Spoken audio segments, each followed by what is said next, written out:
Okay, हम discuss कर रहे थे compare mean independent sample t test, जिसमें अपने ग्रुप्स के अंदर इस चीज़ को एनालाइज करना है। Let's suppose here we have a one variable, जो हम पहले भी इस चीज़ को डिस्कस कर रहे थे कि वेरिएबल इज देयर और जेंडर को हमने एज अ ग्रुप कर दिया 1 एंड 2। इसको हम अब चेक करते हैं। इसमें ऑप्शन के अंदर 95% confidence level is already there. Continue, we will see the output. और इसकी कंडीशंस मैं आपको पहले बता चुका हूँ कि in what cases we are going to use that independent sample t test. Let's suppose it's a VC variable, whatever the name, let's suppose it's productivity। अगर उस केस में हमने यहाँ पे देख रहे हैं तो नंबर ऑफ केसेस इस वेरिएबल में मेल के हैं 208 और फीमेल के जो रिस्पॉन्सेज हैं इट्स 205। एवरेज को अगर देख लिया जाए तो फीमेल में ये जो प्रोडक्टिविटी है इस मोर देन द मेल। इतना ज़्यादा डिफरेंस नहीं है, बट स्टिल फीमेल में जो है वो, अगर हम इसको प्रोडक्टिविटी का वेरिएबल कंसीडर करें तो वो ज़्यादा है।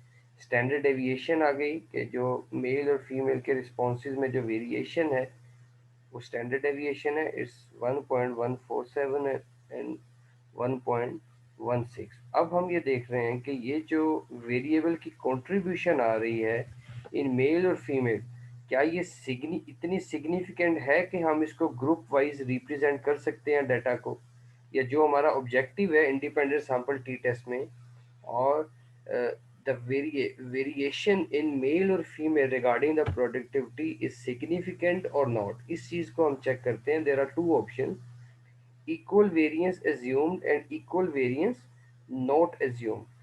नॉर्मली हम इक्वल वेरिएंस नॉट एज्यूम को कंसीडर कर रहे होते हैं, क्योंकि इक्वल वेरिएंस एज्यूम का मतलब ये है कि हमारे पास जो वेरिएबल है इसके अंदर इक्वल जो इसकी वेरिएशन है वो through out the sample same variation रही है। लेकिन क्योंकि हम नॉर्मली डाटा रैंडमली कलेक्ट कर रहे होते हैं तो हमें आइडिया नहीं होता कि रिस्पॉन्सेज की क्या वेरिएशन रहेगी। तो इस केस में हम इक्वल वेरिएंस नॉट एज्यूम जो है वो कंसीडर करते हैं। इक्वल वेरिएंस एज्यूम उस कंडीशन में होता है कि like we have a scanty data, और उस डाटा के अंदर हमारे पास जो डिफरेंसेस है, जो वेरिएंस है डाटा का, वो सेम है थ्रू आउट द सैंपल। उस केस में हम इक्वल वेरिएंस एज्यूम की तरफ चले जाते हैं। Otherwise we will go for equal variance not assume. यहाँ पे जो हमारे पास टी टेस्ट है उसको हम फॉलो करेंगे। इस केस के अंदर अगर हम देखें, सर ये वेरिएंस का दोबारा बता दें, समझ नहीं आ रहा कि through out the sample same रहना या ना रहना, इसको थोड़ा इलेबोरेट कर। राइट, मैंने अभी आपको एग्जांपल दी कि सेल का डाटा है लेट्स सपोज हमारे पास, और every year we say that the 10% sale will increase.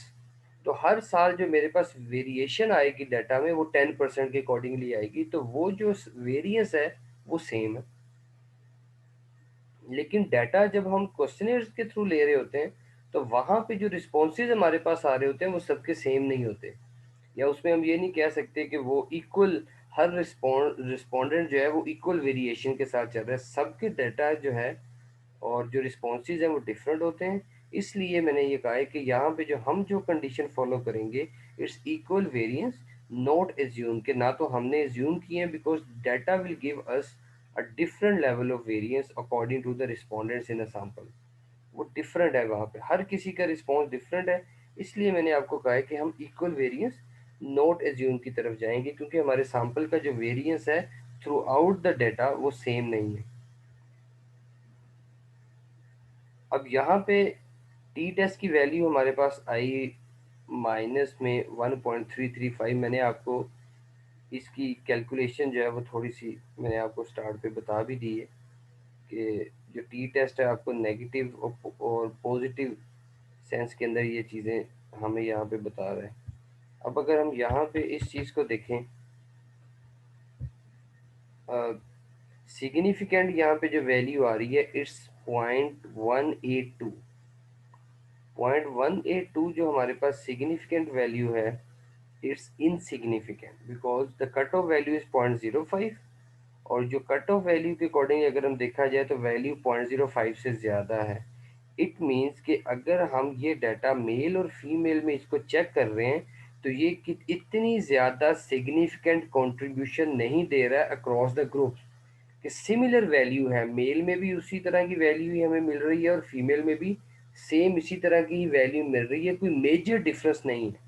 अगर कोई मेजर डिफरेंस होता तो उसको वो यहाँ पे आके कहते हैं कि सिग्निफिकेंट डिफरेंस है, क्योंकि आप मीन डिफरेंस में चले जाएं 0.5 क्वाइट सिमिलर, वेरिएशन में भी चले जाएं तो आपको सिमिलर टाइप्स की जो है वो वेरिएशन मिलती है। इवन अगर हम इनकी स्टैंडर्ड डेविएशन को भी देख लें तो हमें सेम स्टैंडर्ड डेविएशन मिल रही है।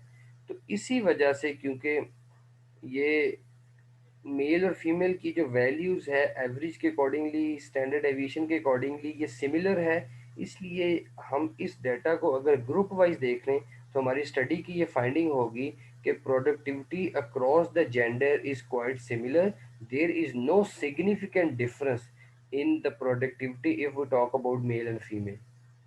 तो हमारा जो हाइपोथेसिस अगर हमने बनाया होगा डिफरेंस का कि there is quite difference in the productivity across the male and female, तो वो हाइपोथेसिस हमारा रिजेक्ट होगा।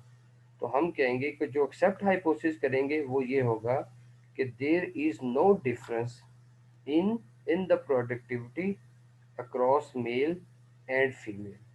तो इस तरह अगर हम किसी ग्रुपिंग स्टडी में जाएंगे तो हमारे ये रिजल्ट्स वहाँ पे आएंगे। यस, एनी क्वेश्चन है?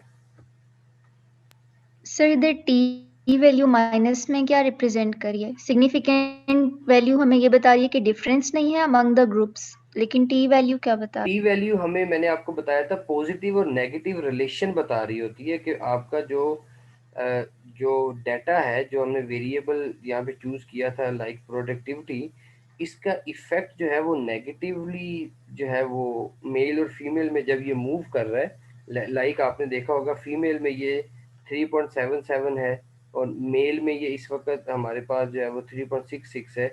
इसमें जो हमारे पास स्टैंडर्ड डेविएशंस आ रही होती हैं, जो वेरिएंस है, उस वेरिएंस के अकॉर्डिंग ये बता रहा होता है कि ये आपके पास जो वैल्यू है ये नेगेटिव है, लेकिन वो नेगेटिव इतनी सिग्निफिकेंट है ही नहीं, तो वो हमें फील भी नहीं होगा कि ये नेगेटिव है, नेगेटिवली वैल्यू चल रही है, ये पॉजिटिवली चल रही है, ये हमें फील भी नहीं होता, क्योंकि अगर आप यहाँ पे लोअर और अपर बाउंड्रीज देखें इसके अकॉर्डिंगली ये हमें डाटे के बारे में बता रहा होता है कि ज़्यादातर वैल्यू नेगेटिव में है, ये पॉजिटिव में चल रही होती है। तो इसके अकॉर्डिंगली हम ये चेक कर रहे हैं कि data okay according to t value आपके पास जो ग्रुप के अंदर डिफरेंस की वैल्यू कर रहे हैं वो इस वेरिएंस जो है आपके पास इस नेगेटिव बट इनसिग्निफिकेंट। तो वेरिएंस जो है वो नेगेटिव में भी हो या पॉजिटिव में भी हो, लेकिन अगर वो सिग्निफिकेंट है तो हम कह सकते हैं कि यस, वो जो वेरिएशन आ रही है male to female, female to male, वो एक सिग्निफिकेंट डिफरेंस हमें क्रिएट कर रही है, चाहे वो इंक्लाइंड फॉर्म में हो या डिक्लाइंड फॉर्म में हो। तो नॉर्मली टी के बारे में आप सिर्फ इतना माइंड में रखिएगा कि ये पॉजिटिव और नेगेटिव इम्पैक्ट को बताती है, और ये पॉजिटिव और नेगेटिव इम्पैक्ट सिग्निफिकेंट है या नहीं वो आपको एसआईजी वैल्यू बताएगी। इस केस में अगर हम देख भी लें तो हमारे पास, मैंने आपको कट ऑफ वैल्यू बताई थी, प्लस में भी और माइनस में भी 1.96 से ज़्यादा वैल्यू होनी चाहिए, तो ये वैल्यू उस रेंज के अंदर फॉल कर गई है। 1.96 में प्लस माइनस 1.96 के अंदर ये वैल्यू फॉल कर रही है, तो इसी वजह से ये वैल्यू इनसिग्निफिकेंट है। If your value will be like above 1.96 or below -1.96, so then you will say that it might be a significant, तो वहाँ पे फिर एस आई जी वैल्यू भी हमारी डिफरेंट आएगी। यस, एनी क्वेश्चन है? ओके, कंपेयरिंग मीन में जो लास्ट हमारे पास पॉइंट है, last one it's paired sample t-test, because it's the second last, it's a paired sample t-test। अब ये paired sample t-test भी हमारे लिए इम्पोर्टेंट होता है कि कभी कभी हम इस चीज़ को देख रहे होते हैं कि हम किसी दो वेरिएबल की स्टडी करनी है, हमने ये देखना है कि एजुकेशन जो है अगर हम हार्ड वर्किंग करें तो क्या हम अच्छे, हमारे पास रिजल्ट निकल सकता है। लाइक अगर हमने ये कंपेयर करना है इसी तरह वेरिएबल को ड्रॉ करके सेम वेरिएबल हमारे पास आता है। हमने ये देखना है कि लाइक एक वेरिएबल हमारे पास डिपेंडेंट वेरिएबल है VN, we can say that this is our result, good grades। हम ये कहते हैं कि अगर हम हार्ड वर्किंग करें तो हमें अच्छे ग्रेड मिलेंगे, या हम लाइक अगर पेपर की अगर हम बात करेंगे कि पेपर्स के अंदर अच्छे परफॉर्मेंस करेंगे तो आपका ग्रेड बढ़ेगा, या आपने अगर प्रोजेक्ट अच्छा कर लिया है तो फिर आपका ग्रेड बढ़ेगा। तो आपने ग्रेड को क्या किया है, पेयर कर लिया है। The first pair is your exams with your grade and second is your project with your grade. तो कभी कभी आपकी स्टडी भी ऐसी होती है, आपका स्टडी भी ऐसे हो सकती है कि आप पेयरिंग के थ्रू चलते हैं कि which pair is more appropriate for my study. तो अगर आपकी स्टडी में ये पेयरिंग का कॉन्सेप्ट होगा तो फिर आपके लिए ये टेस्ट होंगे, पेयर सैंपल टी टेस्ट। तो ऐसा नहीं है कि सबके लिए ये टेस्ट हों, लेकिन माइट भी कि कोई अपनी स्टडी में ऐसे ऑब्जेक्टिव जो है वो डिफाइन कर रहा हो। तो आपने यहाँ पे दो पेयर बना लिए, वेरिएबल आपने सिंपल सेट कर लेने हैं पेयर्स के, और ओके प्रेस करेंगे। आपके पास यहाँ पे पेयर्स की फॉर्म में डाटा हमारे पास यहाँ पे आ जाएगा। पेयर 1 की कोरिलेशन है 0.12, पेयर 2 की कोरिलेशन है 0.20। अब यहाँ पे अगर देखें दोनों की कोरिलेशन सिग्निफिकेंट है, लेकिन किसकी सिग्निफिकेंट ज़्यादा है, आरजी, जिसको मैंने शायद कहा था प्रोजेक्ट। इट मीन्स के प्रोजेक्ट अच्छे करने से आपके रिजल्ट ज़्यादा अच्छे आ रहे हैं कंपेरेटिव टू एग्जाम।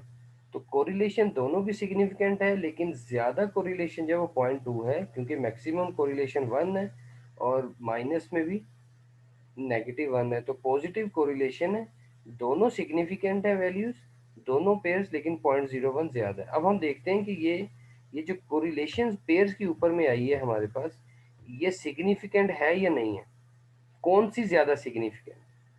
अब अगर हम यहाँ पे देखें पेयर 1 में, ये नॉर्मली हमें सिग्निफिकेंट वैल्यू बता रहा होता है कि पेयर के मीन डिफरेंस पे, कि दोनों का जो पेयर्स होते हैं इनका मीन डिफरेंस कुछ आ रहा है या नहीं आ रहा है।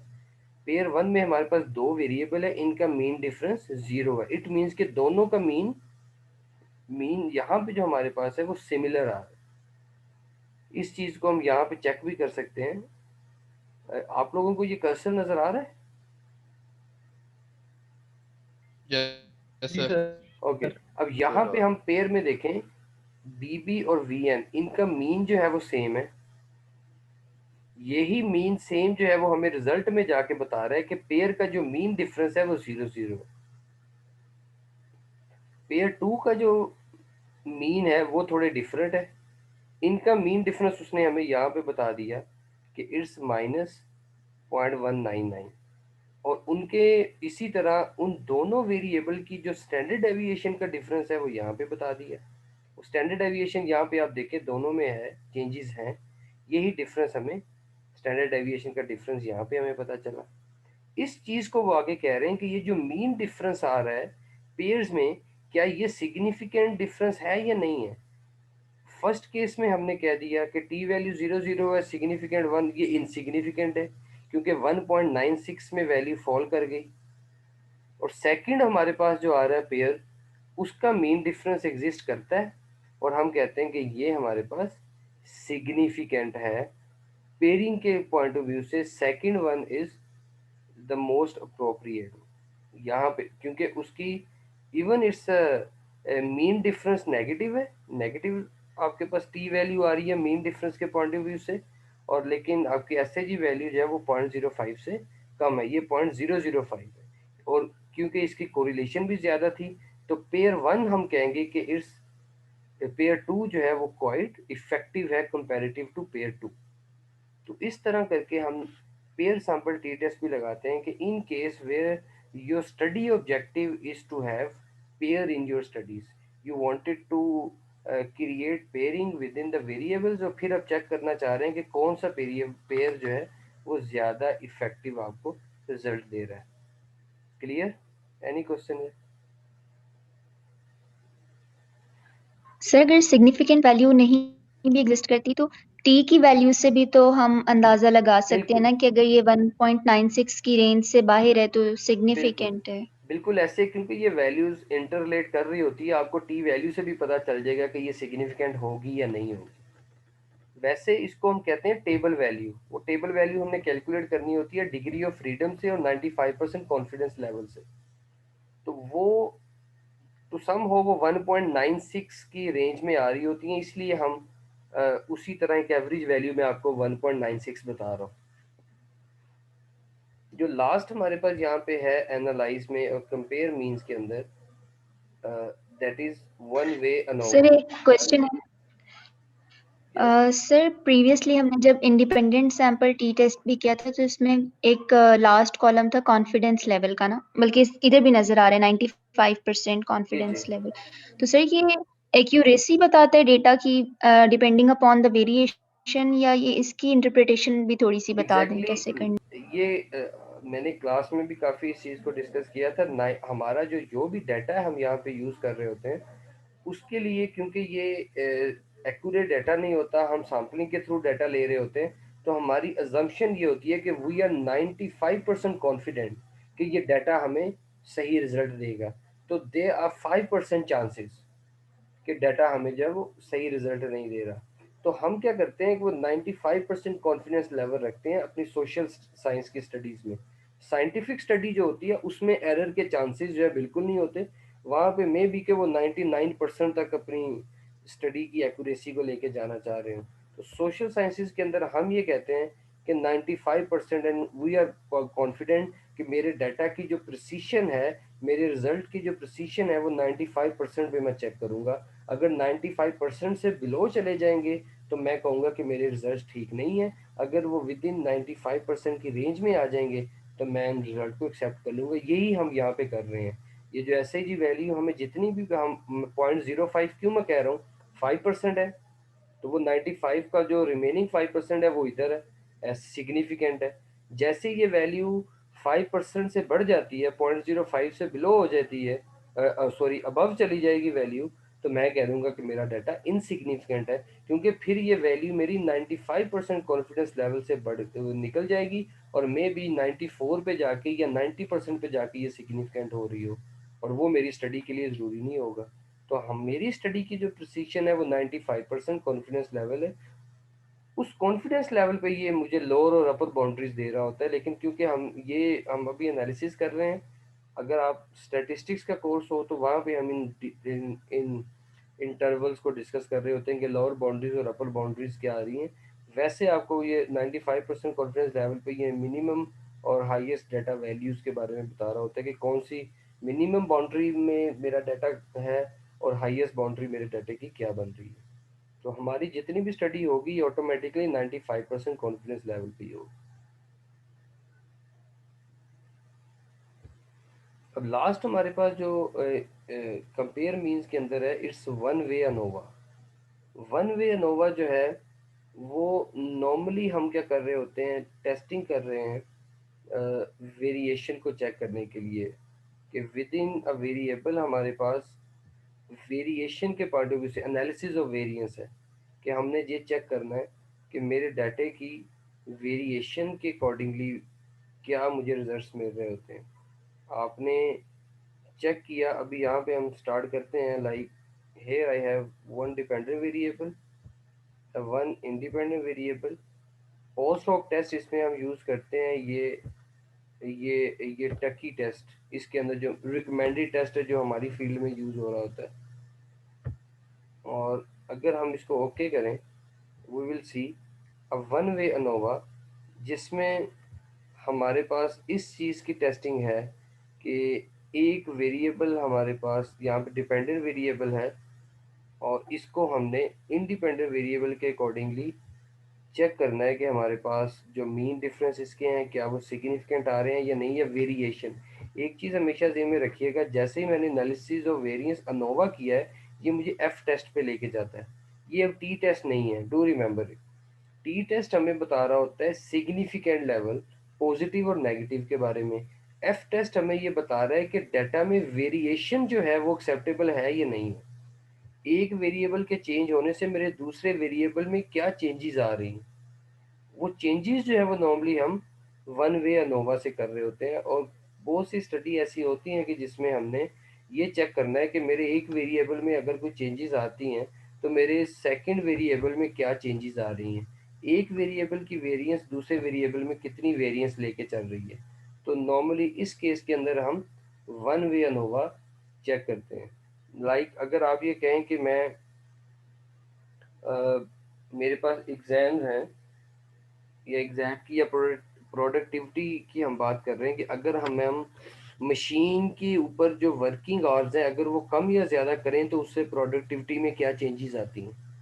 तो वो जो चेंजेस आएंगी प्रोडक्टिविटी में आपकी वर्किंग आवर्स के अंदर वेरिएशन लेके आने से, तो क्या वो सिग्निफिकेंट चेंजेस होंगी या नहीं होंगी, उस चीज़ को हम यहाँ पे चेक करते हैं कि अनोवा ये बिटवीन द ग्रुप और विद इन द ग्रुप इसमें जो वैल्यूज़ हैं हमारे पास, ये हमें नॉर्मली ये बता रही है कि आपका जो डाटा है वो आप with in the group variation देख रहे हैं या बिटवीन द ग्रुप्स देख रहे हैं। यहाँ पे क्योंकि हम एक फैक्टर है और एक सेकंड फैक्टर है, तो हम इसी तरह बिटवीन द ग्रुप इस चीज़ को चेक कर रहे हैं, क्योंकि अक्रॉस द ग्रुप है हमारे पास, एक डिपेंडेंट है और दूसरा डिफरेंट हमारे पास डिपेंडेंट वेरिएबल है और एक इंडिपेंडेंट के पॉइंट ऑफ व्यू से।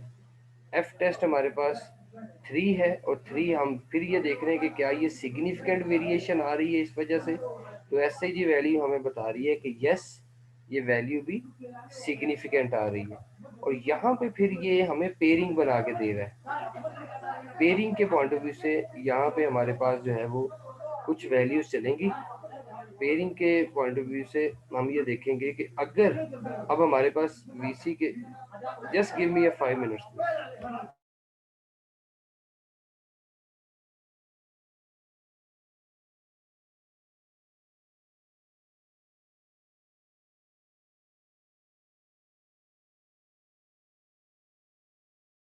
ओके, यहाँ पे अगर हम इस चीज़ को देखें कि एक वैल्यू है हमारे पास 1.33, इसको कंपेयर किया सेकंड वैल्यू 1.67 के साथ, और ये एक पेयर की फॉर्म के अंदर आ गया। इस टेस्ट में वो चेक कर रहे हैं कि जो मीन डिफरेंस है वो मीन डिफरेंस यहाँ पे आया इन दोनों के कॉम्बिनेशन के साथ, उसकी एस आई जी वैल्यू देखी insignificant I. Most of the cases यहाँ पे इनसिग्निफिकेंट वैल्यूज आ रही हैं।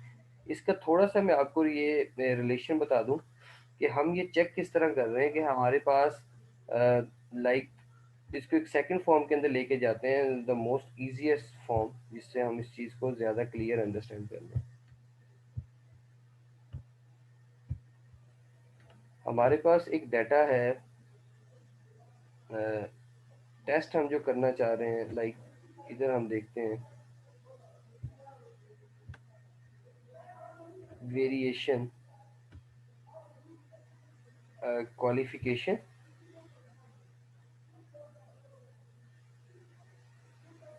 हमारे पास फैक्टर जिसको हम चेक करना चाहते हैं अकॉर्डिंग टू एज, ये हम इसमें कंपेयर करते हैं कि एज लेवल के पॉइंट ऑफ व्यू से हम देखते हैं कि क्वालिफिकेशन कितनी वेरी कर रही है, ये चेंज हो रही है। इसमें अगर हम यहाँ पे आए हमारे पास कुछ ज़्यादा बेहतर रिजल्ट हमें पता चलेंगे और कंपैरिजन की फॉर्म में हमें नज़र आएगा। यहाँ पे अगर आप आए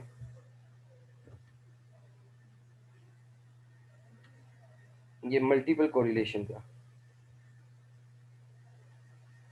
एज के पॉइंट ऑफ व्यू से हमने देखा कि अगर हाई स्कूल और हायर सेकेंडरी स्कूल का कॉम्बिनेशन हो तो हमारा डाटा जो है वो सिग्निफिकेंट है। इट मींस कि मोस्ट ऑफ द केसेस जो एज का ग्रुप है वो हमें यहाँ पे हाई स्कूल और हायर सेकेंडरी स्कूल में रिजल्ट्स जो है वो भी सिग्निफिकेंट आ रहे हैं। हायर सेकेंडरी और बैचलर की कॉम्बिनेशन से भी रिजल्ट हमें सिग्निफिकेंट आ रहे हैं। हायर सेकेंडरी मास्टर और डॉक्टरेट का जो कॉम्बिनेशन है, इस कॉम्बिनेशन से हमें रिजल्ट इनसिग्निफिकेंट मिलेंगे। तो मोस्ट अप्रोप्रिएट ये है कि एज को अगर हमने एज अ टारगेट रखना है और चेक करना है कि कहाँ पे हमें जो है वो इस केस में रिजल्ट हमें अच्छे मिलेंगे, जो ये स्टडी है जिस स्टडी से ये रिलेटेड है कि एज, तो वो एज के ऊपर मैक्सिमम हमें डाटा कहाँ पे मिल रहा है, हाई स्कूल और बैचलर में। सेम यहाँ पे आ जाए, अगर हायर सेकेंडरी स्कूल का कंपैरिजन करना है तो वो भी हाई स्कूल के साथ मेरा ज़्यादा वैल्यू आ रही है, क्योंकि शुरू से ही हमारा मास्टर और इसका डॉक्टरेट डिग्री का कम आ रहा है, क्योंकि मे बी कि इसमें रिस्पॉन्सेज भी हमें कम आए हैं। तो इनका अगर कॉम्बिनेशन हम एज वाइज लें तो कोई भी हमें सिग्निफिकेंट कॉम्बिनेशन नहीं मिल रहा। मास्टर्स में हमें 0.06 मिल रहा है। तो जैसे जैसे हम लोअर एजुकेशन की तरफ जा रहे हैं तो हमें एज का कॉम्बिनेशन इसमें ज़्यादा मिल रहा है। और इस चीज़ से हमें इस चीज़ का क्लियर भी होता है कि जैसे आपकी एज वेरिएशन आ रही है, और एज को अगर आपने स्टडी करना है तो आपको किन कॉम्बिनेशंस में ज़्यादा देखना पड़ेगा। हाई स्कूल और हायर सेकेंडरी स्कूल में एज की जो है, जो आपके रिस्पोंडेंट है वो मैक्सिमम यहाँ पे फॉल कर रहे हैं। यही चीज़ हम यहाँ पे भी देख रहे हैं बिटवीन द जो ग्रुप्स। और ये एस एफ अब आपके पास सिग्निफिकेंट वैल्यू है बिटवीन द ग्रुप्स, और यहाँ पे ये भी सिग्निफिकेंट आई है। तो वन वे अनोवा हम वेरिएशंस देख रहे होते हैं और वेरिएंस देख रहे होते हैं कि अगर किसी भी दो ग्रुप का एज के अकॉर्डिंगली आप देखें डाटा, तो जितनी ज़्यादा वेरिएशन आएगी उतनी आपकी वैल्यू सिग्निफिकेंट है।